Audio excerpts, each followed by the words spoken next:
So hello बेटा जी। सो अज आप topic जो स्टार्ट करना ना बेटा वो है types of motion they related है। ਹੁਣ देखो ਜਦੋਂ ਅਸੀਂ ਗੱਲ ਕਰਦੇ ਆ मोशन ਦੇ ਬਾਰੇ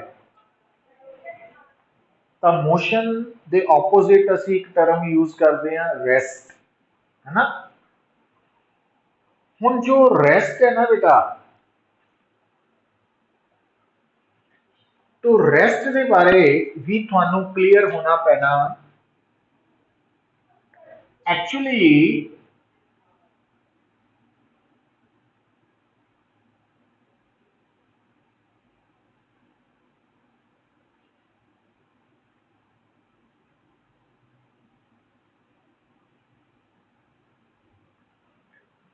जो रेस्ट है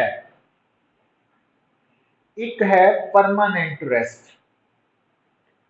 परमानेंट रेस्ट का मतलब है कि थ्रू आउट जो बॉडी है वो रुकी हुई है। जिदा कि तुसी टेबल के उपर बुक रखी है या जमीन के उपर टेबल रखा होया, वो परमानेंटली रेस्ट पे है। जब तक कोई बाहरों आके उन्होंने हिलांदा नहीं है वो उदा ही रहते हैं। पर दूसरा बेटा जो आप मैं इतने वर्ड लिख रहा ना इंस्टेंटेनियस रेस्ट, इंस्टेंटेनियस रेस्ट जो है ना वो आप कल ऑब्जर्व किया कि अगर तुसी किसी बॉल नो किसी बॉडी नो वर्टिकली अपवर्ड थ्रो करते हैं तो वो बॉडी जो उपर को जा रही है स्लो हो रही है, जा रही है, स्लो हो रही है, बट मैक्सिमम हाइट पे पहुंच के मैक्सिमम हाइट पे पहुंच के है ना वो बॉडी फॉर ए मूवमेंट रुकी और रुक के नाल ही नीचे आ जाती है। अगले ही पल अगले ही मूवमेंट वो फिर मोशन च आ जाती है। वो होंगी है इंस्टेंटेनियस रेस्ट। या तुसी बेटा किसे जो तुसी देखा होगा पेंडुलम, जो पेंडुलम ऑसीलेट करता तो पेंडुलम जो ऑसीलेट करता होया एक्सट्रीम पोजीशन की तरफ जा रहा तो एक पॉइंट पे जाके वो फॉर ए मूवमेंट रुक के फिर वापस आ जाता, फिर वापस आ जाता। मतलब आ जी पोजीशन है जिथे पेंडुलम फॉर ए मूवमेंट रुक के फिर वापस मोशन च सैट हो जाता, तो वो पोजीशन जी है वो इंस्टेंटेनियस रेस्ट है, परमानेंट रेस्ट नहीं है। तो परमानेंट रेस्ट और इंस्टेंटेनियस रेस्ट जो है ये दो टर्म्स है। तो अगर थानू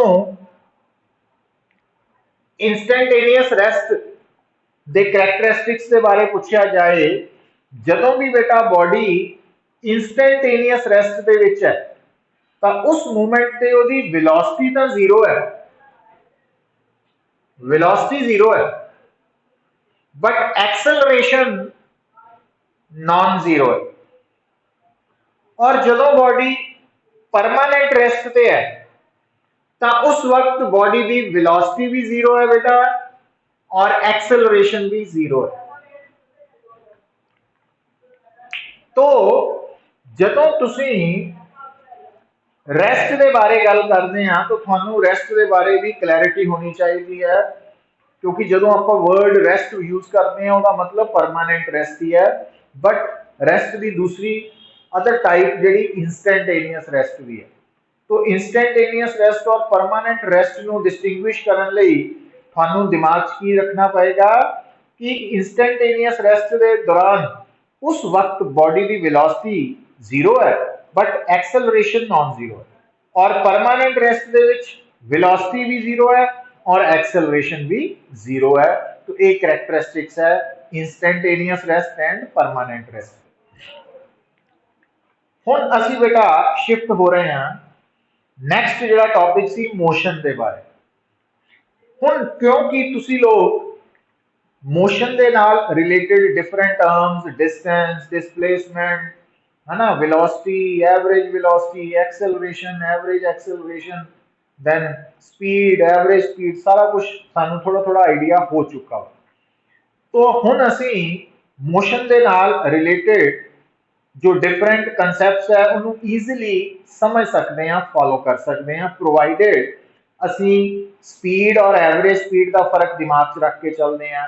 अगर असी वेलोसिटी और एवरेज वेलोसिटी का डिफरेंस दिमाग च रख के चलते हैं, अगर असी एक्सेलरेशन और एवरेज एक्सेलरेशन के डिफरेंस को कंसिडर करके चलांगे, है ना, जो आप कंसैप्ट पढ़िया ना 3-4 दिन लगाए है, तो उन्होंने सारे कंसैप्ट्स को तुसी दिमाग दे विच रखना पुत्र, वो भुलने नहीं है, तां मोशन के बारे क्लैरिटी होएगी। हुण जदों मैं टाइप्स ऑफ मोशन की गल करदा बेटा, तो टाइप्स ऑफ मोशन दे विच इत्थे तक तो कोई डाउट नहीं है, परमानेंट रेस्ट, इंस्टैंटेनियस रेस्ट, कि है किसी को बेटा कोई डाउट किसी तरह का? हाँ, क्लियर है सबको, है ना। तो हुण देखो बेटा, जदों तुसी मोशन की गल करते हैं तो मोशन को बेटा फर्दर असी uniform motion, non uniform motion,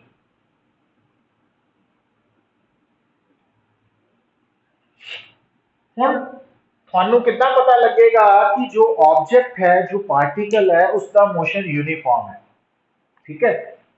तो किसी भी पार्टिकल के मोशन को जो आप स्टडी करते हैं पुत्र, तो अगर असी इस कंक्लूजन से पहुंचना वा, अगर असी इस कंक्लूजन से पहुंचना वा कि उस पार्टिकल का मोशन यूनिफॉर्म है, तो सब तो ईजी जिहड़ा पॉइंट है वो पता की है, वो है भी तुसी उस पार्टिकल की वेलोसिटी ते कंसनट्रेट करना।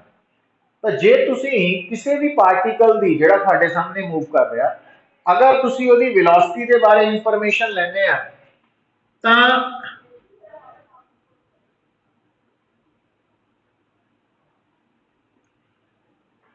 अगर तुसी नोट करते हैं कि जिस पार्टिकल के मोशन को मैं स्टडी कर रहा उसकी वेलोसिटी तो कांस्टेंट है, आप कह सकते हैं कि ये यूनिफॉर्म मोशन पोजेस करता है। पर अगला क्वेश्चन ये है कि मैनू कितना पता लगेगा कि यदि वेलोसिटी कांस्टेंट है, तो मैं उहदे स्पीड ते डायरेक्शन ऑफ मोशन ते ध्यान देवांगा। तो ना तो स्पीड बदल रही है, ना डायरेक्शन ऑफ मोशन।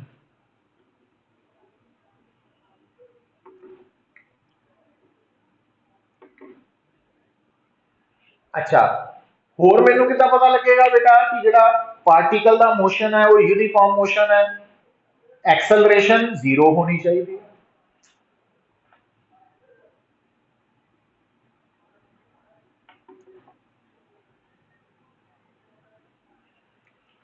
तो अगर बेटा थानू कोई कहे कि एक पार्टिकल है उसकी एक्सेलरेशन 0 है, तुसी समझ जाना यूनिफॉर्म मोशन पोजेस कर रहे हैं।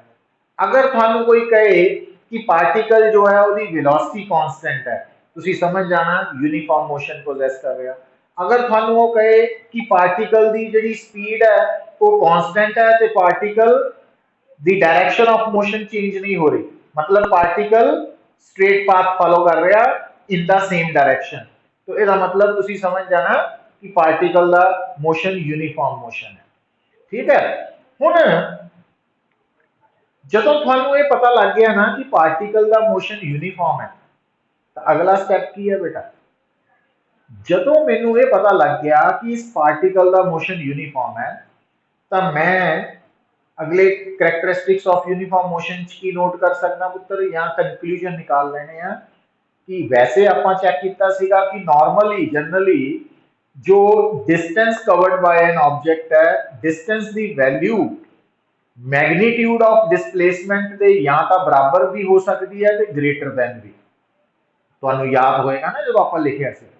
बट अगर थानू ये पता लग जाए ना कि जिस पार्टिकल के मोशन बारे तुसी डिस्कस कर रहे हैं वो तो यूनिफॉर्म मोशन है, तो फिर तुसी कह सकते हैं कि यूनिफॉर्म मोशन च जो डिस्टेंस है ना उसकी वैल्यू डिस्प्लेसमेंट के मैग्नीट्यूड के बराबर है, ठीक है। तो अगर किसी भी पार्टिकल दा मोशन यूनिफॉर्म है, it means distance covered by that particle ते मैग्नीट्यूड ऑफ डिस्प्लेसमेंट हमेशा बराबर आएगा 100%। तो ਉਹਦੇ ਚ कोई होर दूसरी ऑप्शन नहीं होगी। पर हुण अगली गल सुनियो पुत्र, अगर यूनिफॉर्म मोशन च डिस्टेंस और डिस्प्लेसमेंट का मैग्नीट्यूड हमेशा बराबर है, ਇਹਦਾ मतलब ये हो गया कि यूनिफॉर्म मोशन के दौरान जो पार्टिकल की एवरेज स्पीड है वो एवरेज वेलोसिटी का मैग्नीट्यूड होएगी। वैसे थानू याद होएगा, वैसे आपां जनरली गल कीती सी कि स्पीड हमेशा मैग्नीट्यूड ऑफ वेलोसिटी है। स्पीड हमेशा always in all conditions magnitude of velocity है, पर जो एवरेज स्पीड है वो हर केस दे विच मैग्नीट्यूड ऑफ एवरेज वेलोसिटी के बराबर नहीं हुंदा। पर अगर थोड़े पार्टिकल का जिसनू तुसी स्टडी कर रहे हैं, अगर उस पार्टिकल का मोशन यूनिफॉर्म मोशन है तो फिर एवरेज स्पीड एवरेज वेलोसिटी के मैग्नीट्यूड के बराबर होनी होनी है पुत्र, होनी होनी। ठीक है ना, ये रिजल्ट्स है, बट ये केड़ी कंडीशन के रिजल्ट्स है वो हमेशा याद रखना पड़ेगा तुहानू, तो अद्धी गल नहीं याद रखनी। अच्छा, तो ये नहीं कहना कि सर तुसी कदी कह दिंदे आ कि distance greater than equal to magnitude of displacement है, कदी कह दिंदे आ equal to magnitude of displacement है, कदी नहीं गल। मैं कंडीशंस दस रहा बेटा कि जनरली वो कंडीशन सी ते यूनिफॉर्म मोशन दी ये कंडीशंस है जो थानू याद रखना पैना। और जदों बेटा आपां गल कीती सी, थानू याद होएगा कि वेलोसिटी और एवरेज वेलोसिटी अलग है, दस्या सी ना थानू भी डिफरेंट है। पर याद रखियो कि जिहड़ी वेलोसिटी है ना और एवरेज वेलोसिटी है वैसे तो अलग अलग ही है, पर यूनिफॉर्म मोशन के केस च बेटा, यूनिफॉर्म मोशन के केस च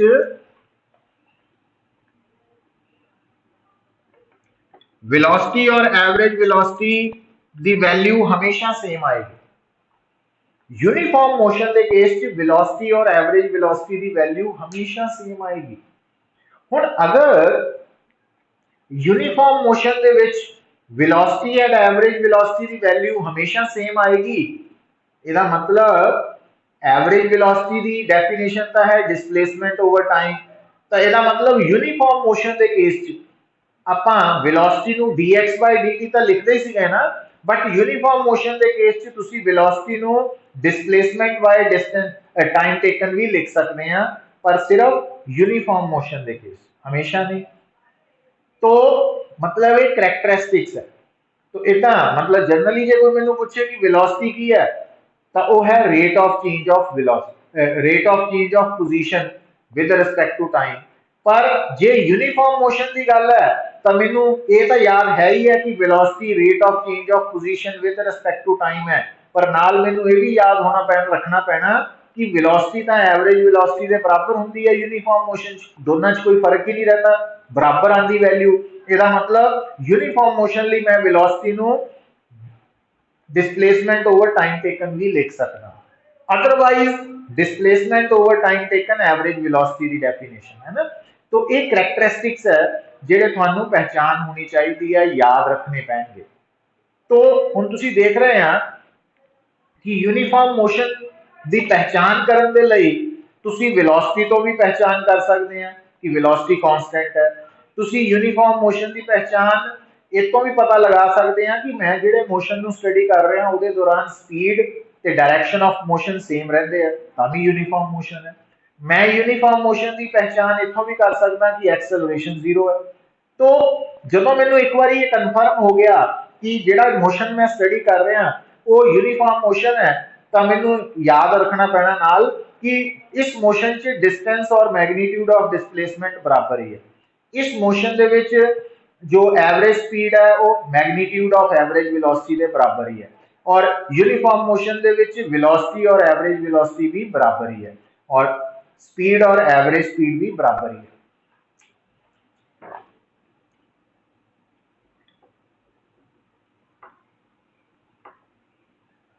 तो ये जिहड़े करैक्टरिस्टिक्स है ये थोड़ी टिप्स से होने चाहिए है ना।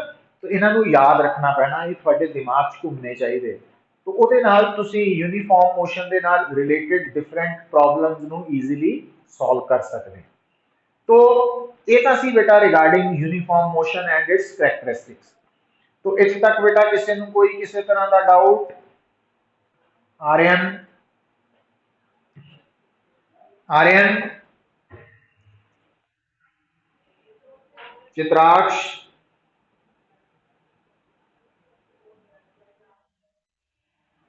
गर्व,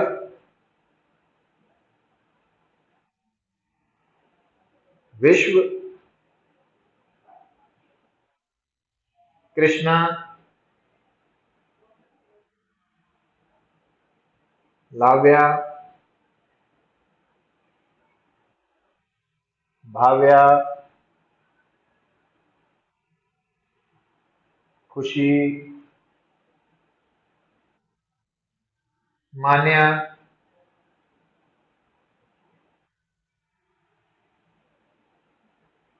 महक, मायशा, क्लियर। हुण देखो बेटा, जदों आपां यूनीफॉर्म मोशन के बारे और उसके करैक्टरिस्टिक्स बारे जान गए हैं ना, सानू पता लग गया। हुण नैक्सट की है बेटा? Non uniform motion. तो नॉन यूनीफॉर्म मोशन की की पहचान होएगी बेटा? नॉन यूनीफॉर्म मोशन दे विच वेलोसिटी चेंज करेगी। हुण वेलोसिटी कितना चेंज कर सकती है बेटा? तो वो तुसी देख सकते हैं, आप उस दिन डिस्कस किया सी टेबल बना के कि वेलोसिटी चेंज हो रही है।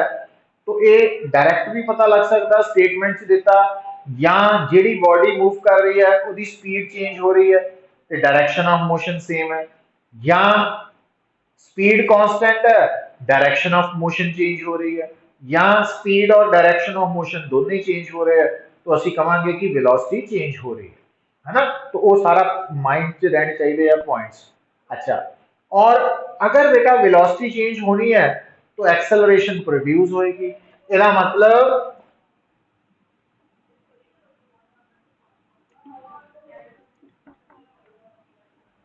एक्सेलरेशन नॉन जीरो है। मतलब अगर थानू कोई बोलता वा बेटा कि एक बॉडी दी एक्सेलरेशन है, एक बॉडी एक्सेलरेशन पोजेस कर रही है, इट मीनस तुसी समझ जाना कि वो नॉन यूनीफॉर्म मोशन है। अगर थानू कोई कहता वा स्टेटमेंट च या स्टेटमेंट नू रीड करन तो बाद थानू पता लग गया कि वेलोसिटी चेंज हो रही है, तां भी तुसी कंक्लूजन निकाल लेना नॉन यूनीफॉर्म मोशन है। जदों थानू ने कहता कि स्पीड चेंज हो रही है, डायरेक्शन ऑफ मोशन चेंज नहीं हो रही, तामी वो नॉन यूनीफॉर्म मोशन च ही आएगा। जे वो स्टेटमेंट तो सानू पता लग गया कि स्पीड चाहे कांस्टेंट है but direction of motion change हो रही है, तामी नॉन यूनीफॉर्म मोशन है। चाहे सानू स्टेटमेंट पढ़न तो बाद ये पता लग गया कि स्पीड और डायरेक्शन ऑफ मोशन दोनों ही चेंज हो रहे हैं, तामी वो नॉन यूनीफॉर्म मोशन है। तो नॉन यूनीफॉर्म मोशन जो है ना बेटा, तो ਉਹਦੇ बारे ਆਪਾਂ कितना कंक्लूजन निकालना, तो वो मैं स्टैप्स तुहानू दसते हैं कि वेलोसिटी जो चेंज हो रही है या एक्सेलरेशन पोजेस कर रही है बॉडी, तो तुसी उत्थे कंक्लूड कर लेना कि ये तो नॉन यूनीफॉर्म मोशन है। तो हुण अगर नॉन यूनीफॉर्म मोशन है ना, तो फिर आपां उत्थे 100% श्योर नहीं है कि डिस्टेंस और मैग्नीट्यूड ऑफ डिस्प्लेसमेंट बराबर होएगा। फिर उत्थे असी 100% श्योर नहीं है कि एवरेज स्पीड एवरेज वेलोसिटी का मैग्नीट्यूड होएगा। फिर उत्थे असी ये नहीं कह सकते कि वेलोसिटी और एवरेज वेलोसिटी बराबर है ना, या स्पीड और एवरेज स्पीड बराबर है। हो सकता भी है, नहीं भी हो सकता, वो कोइंसिडेंट होएगा, हमेशा नहीं ट्रू होएगा।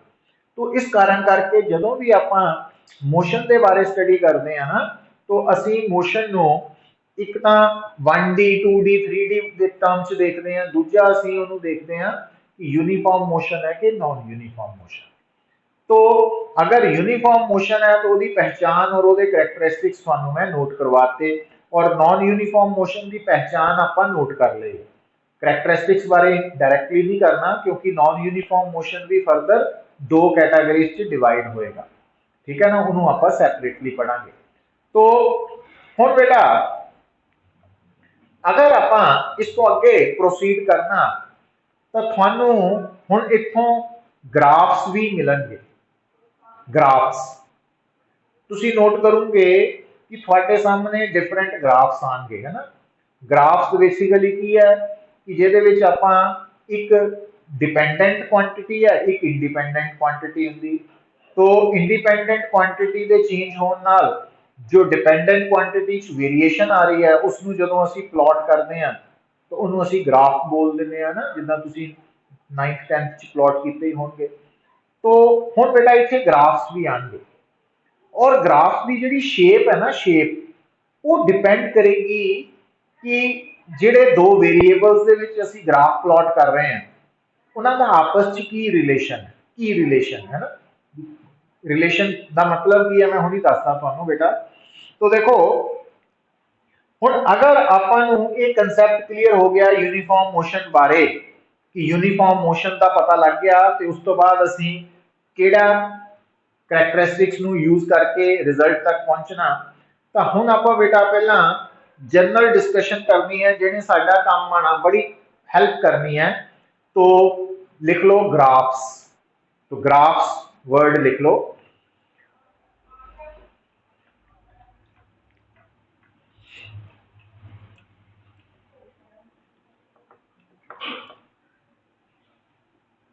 देखो बेटा एक्चुअली ग्राफ्स जो है उहदे विच असीं दो वेरीएबल्स जो है उन्हां दियां वैल्यूज नूं नोट करते हैं। तो उन्हां विचों एक वेरीएबल नूं असीं की मानते हैं इंडिपेंडेंट वेरीएबल, दूसरे नूं मानते हैं डिपेंडेंट वेरीएबल। हुण बेटा इत्थे मैं हाले जनरल तुहानूं ग्राफ्स की अंडरस्टैंडिंग आपां करनी है कि मान लो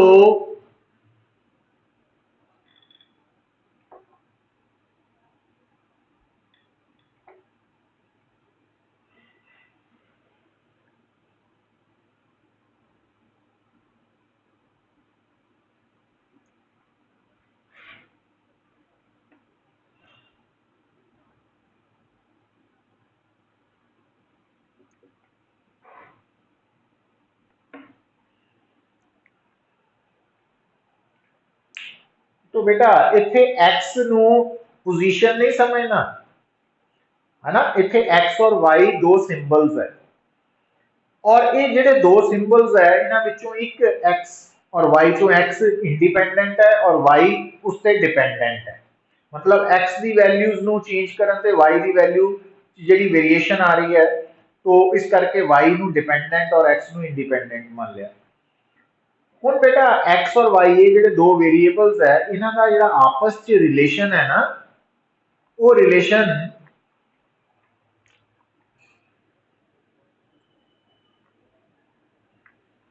y is equal to x भी हो सकता, y is equal to 2x भी हो सकता, y is equal to -2x भी हो सकता, है ना। तो y is equal to mx मतलब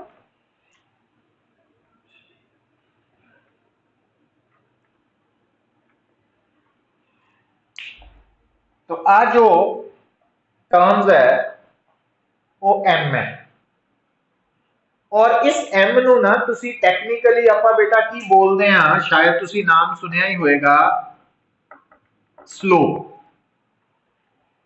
स्लोप हुण अगर थोड़े सामने दो वेरिएबल्स है, लिसन,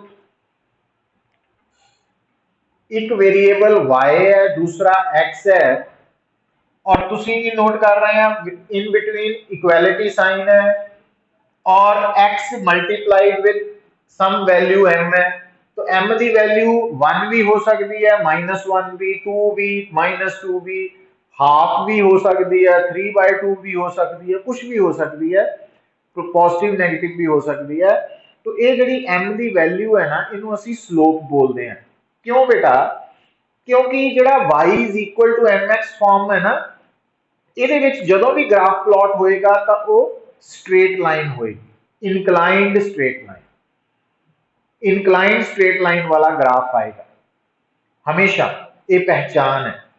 और अगली गल, जदों तुहाडे कोल दो वेरिएबल्स दे विच y is equal to mx form च है रिलेशन, ਇਹਦੇ ਚ y ਦੀ ਪਾਵਰ ਵੀ 1 है, x ਦੀ ਪਾਵਰ भी 1 है ना, तो y is directly proportional to x, तो इन्हां दा ग्राफ हमेशा स्ट्रेट लाइन आएगा। और वो केड़ी straight line? Inclined straight line.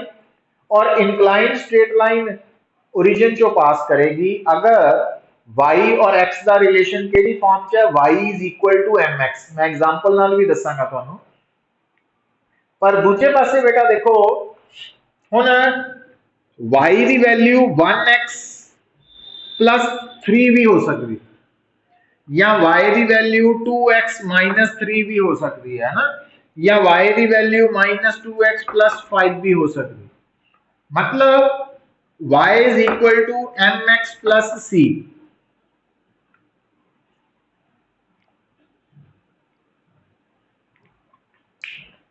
तो इस फॉर्म च भी हो सकता। और तुसी नोट की कर रहे हैं, लिसन पुट, आ जड़ा ऊपर लिखिया ना, ऊपर वाले रिलेशंस दे विच c 0 है। ऊपर इन्हां आ वाले रिलेशंस इहदे और इहदे च देखो, अगर c 0 पुट कर देने तो आ रिलेशन बन जाएगा। तो c नू बेटा असीं की कहने आ? m नू कहने आ स्लोप, और c नू कहने आ पुत्र इंटरसेप्ट। इंटरसेप्ट बोल देने आ। हुण जदों भी तुहाडे सामने कोई भी दो वेरिएबल्स जो है उन्हां दा आपस दे विच relation y is equal to mx plus c form च है, तां तुसीं उन्हां दे विच जदों भी ग्राफ प्लॉट करोगे, एक तां वो ग्राफ हमेशा स्ट्रेट लाइन आएगा, ते दूसरा वो ग्राफ जिहड़ा वा वो इनक्लाइंड होएगा, और तीसरा बेटा वो जिहड़ा ग्राफ है वो ओरिजिन चो पास कर भी सकता, नहीं भी कर सकता। जे तां सी वाला पोर्शन 0 है तो थोड़ा स्ट्रेट लाइन वाला ग्राफ ओरिजिन चो पास करेगा, ते जे सी नॉन जीरो है फिर ओरिजिन चो पास नहीं करेगा। हुण इस गल नूं आपां एक एग्जांपल दे नाल समझना वा बेटा। तो इन्ना आइडिया होया थोड़ा बेटा?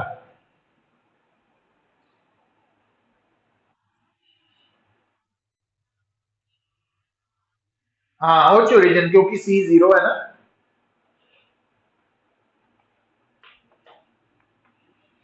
देखो नहीं, सी च जे सी 0 है फिर होएगा, जे सी 0 नहीं है फिर नहीं होएगा पास। हाँ, मतलब आ जेड़ा फार्मूला ना, जेड़ा y is equal to M X plus C है, तो ये जनरल फॉर्म है बेटा, ये जनरल फॉर्म है। हुण देखो, हुण जिद्दां सपोज करो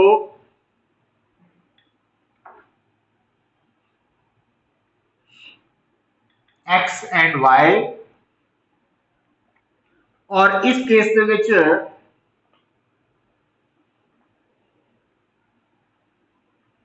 तो आ जिहड़ा ग्राफ है ये इस फॉर्म दे विच है, बट सी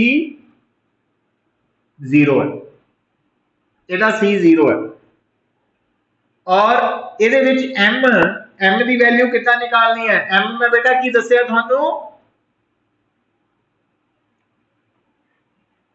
m ਨੂੰ की बोलिया मैं?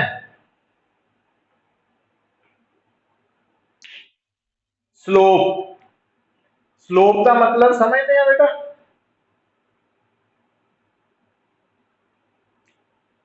थोड़े चों जेडे स्टूडेंट्स है, क्या उन्होंने स्लोप टर्म सुनी है? क्या ਇਹਦਾ मीनिंग पता थानू?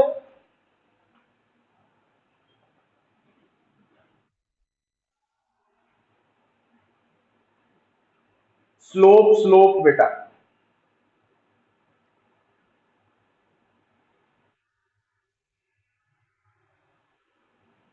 हुण देखो एक्चुअली इस गल नूं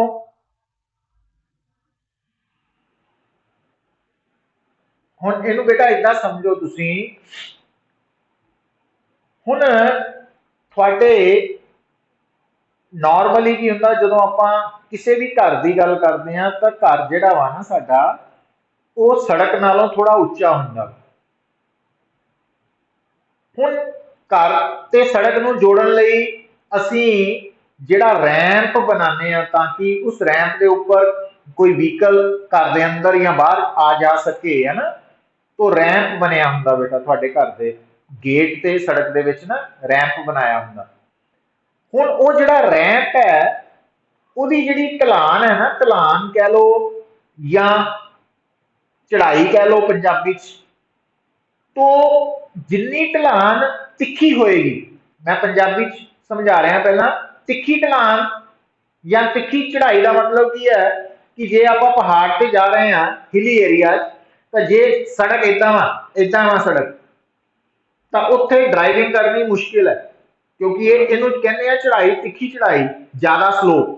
ते जे थोड़ी सड़क इदा वा फिर कहने हैं भी ये ढलान जी उचाई है, चढ़ाई है, ये तिखी नहीं है, मतलब ये स्लोप घट है। तो स्लोप जिहड़ा वर्ड है ना वो सानू दसदा वा कि कोई भी लाइन है या सरफेस है इनकलाइंड सरफेस, तो उसकी इनकलीनेशन कितनी ज्यादा वा कि घट है, तो वो आपां नूं स्लोप तो पता लगदा बेटा। हुण इस स्लोप नूं असीं मैथेमैटिकली कैलकुलेट कर सकते हैं। जिहड़ी स्लोप है ना इनू मैथेमैटिकली कैलकुलेट किया जा सकता, किदां किया जा सकता, हुण उहदे बारे मैं गल दसनी है तुहानू। तो सब तो पहला दिमाग दे विच रखो कि एक्चुअली स्लोप दा मतलब है ढलान भी कह सकते हैं। हुण जिद्दां आ रैंप बनिया तुहाडे घर दा, तो जिहड़ा बंदा इत्थे खड़ा उहदे लई ये ढलान है, तो जिहड़ा सड़क ते खड़ा उहदे लई ये उचाई है, चढ़ाई है, ये चढ़ाई हो गई, ये लिए ढलान है।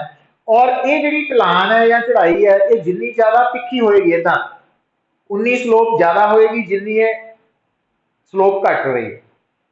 और ये गल याद रखनी है बेटा, इदा क्यों है वो आप मैथेमैटिकली आंसर कटांगे कि जे थोड़े सामने कोई भी लाइन या सरफेस होरिजोंटल है इदा, तो आ जिहड़ा होरिजोंटल सरफेस है या लाइन है होरिजोंटल, ਇਹਦੀ स्लोप हमेशा 0 होएगी, ਉਹਨੂੰ 0 ਮੰਨਦੇ ਆ।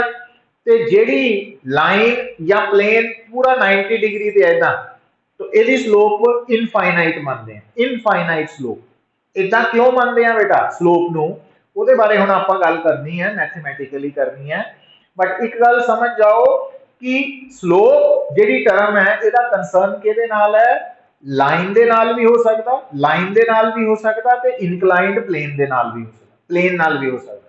हुण आ मेरा हाथ जिहड़ा प्लेन है ना, तो ये साइड व्यू तो लाइन नजर आ रही तुहानूं, साइड व्यू तो ये लाइन है ना। तो हुण किसी भी प्लेन दी या लाइन दी जिहड़ी स्लोप है वो फाइंड आउट किदां करनी है मैथमेटिकली। हुण इहदा जवाब असीं लैणा वा, क्योंकि इहने भी फिजिक्स दे विच बड़ी जगह ते साडे काम आना वा, तो यदि इनफॉर्मेशन भी साडे लिए बड़ी जरूरी है। तो हुण देखो मैनूं लगदा टाइम